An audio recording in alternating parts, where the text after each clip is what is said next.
Shot from Century Plaza Hotel and Spa. We are back, and it's been a while. Welcoming back Victor Lucas from EPN TV. Nice to see you. Good to see you, my friend. A beautiful day out there. It's gorgeous. Gorgeous day, and it's always gorgeous weather down in San Diego when it comes to Comic-Con. This is the convention that celebrates some of your favorite franchises. We get teasers, we get trailers, and many of the stories coming out surrounded the DC Cinematic Universe, and Justice League was front and center. Justice League actually had to bring it. There was a lot of skepticism that the Zack Snyder movie, which is now being sort of overseen by Joss Whedon, was actually going to live up to hype and expectation.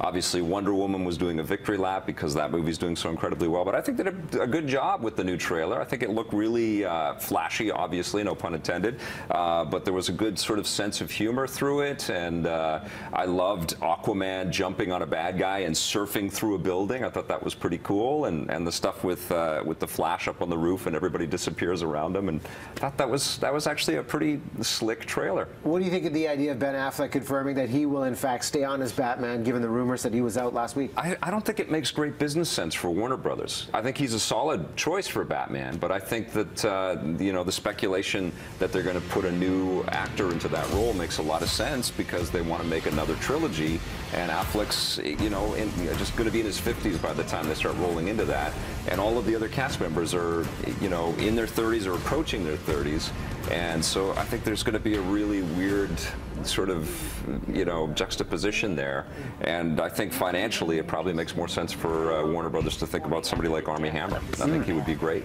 Changing in the Garden. And I love the fact Wonder Woman is all over that trailer right there. Well, they also had the Flashpoint announcement for that. They also announced that The Rock, who had been rumored to be in the Shazam movie, which has been greenlit, is not going to be in that movie. He is still going to play Black Adam. So there was a lot of DC noise out of the con for sure. What about Thor?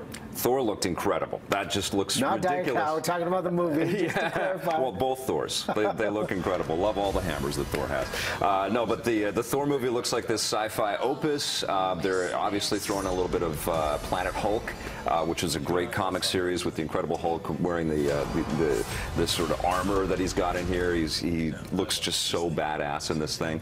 They're going to fight a little bit. They give Thor a haircut. Cate Blanchett steals the show in this unbelievable costume that she's in. It just looks insane. And then Jeff Goldblum's in this sucker as well. I mean, it just looks like they're going to have some fun, and it's going to be funny, and it's going to be super cool. The visual appeal of these movies just keeps getting better and better, which is awesome. Well, the other big thing, obviously, is they showed a little bit of the Avengers Infinity War, and that footage hasn't hit the internet at all. That comes out next year, and it's bringing in everybody. All that they have put out there is this poster that kind of teases it with Captain America with a big beard, and there's Spider-Man in the midst of things, and Doctor Strange and Guardians of the Galaxy.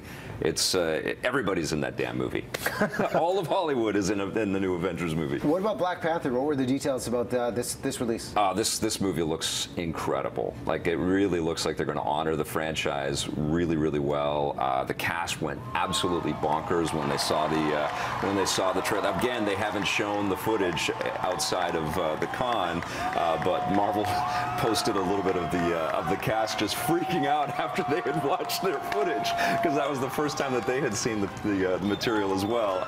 Wouldn't you like to be this elated after you see the trailer for your movie? It's a great teaser, that's for sure. Okay, we only have a minute left, and there's two to go through. Ready Player One, Spielberg back in a big way. Amazing. I mean, this book, written by Ernie Klein, was kind of like this collection of everything from geek culture in one book, and somehow a lot of it was about Spielberg's work, and somehow Spielberg ends up directing this movie. He has to pull out a lot of his own references because he just feels so weird referencing himself, but it still has everything. Back to the Future is referenced in there. The Iron Giant, there's a character on top of Akira's motorcycle, and there's lots of little Easter eggs all hidden out. It was just a tiny little teaser, but this is about a future where we kind of live most of our life in this virtual reality, and it's a collection of all of our pop culture references, and the trailer looks outstanding. Nostalgia, which also plays into the Stranger Things Season 2 trailer. The Michael Jackson Thriller soundtrack. Yeah, just crazy. crazy, right? And the thing I wanted to say about that too, it starts off in this killer arcade, and we need a killer arcade like that in Vancouver. We need something that is super retro and super slick like that. Wouldn't you like to go to an arcade like this? I would like to go with you because you would navigate me through it. Oh, absolutely. Yes, we got to get that working here in Vancouver. That would be amazing. I'd be at the pinball machine and air hockey playing all day long. It's all good. It's all good. Right arm there. Victor Lucas, you can follow along on Twitter. So thanks so much for coming by. My pleasure. Lots to be excited about when it comes to your favorite franchises.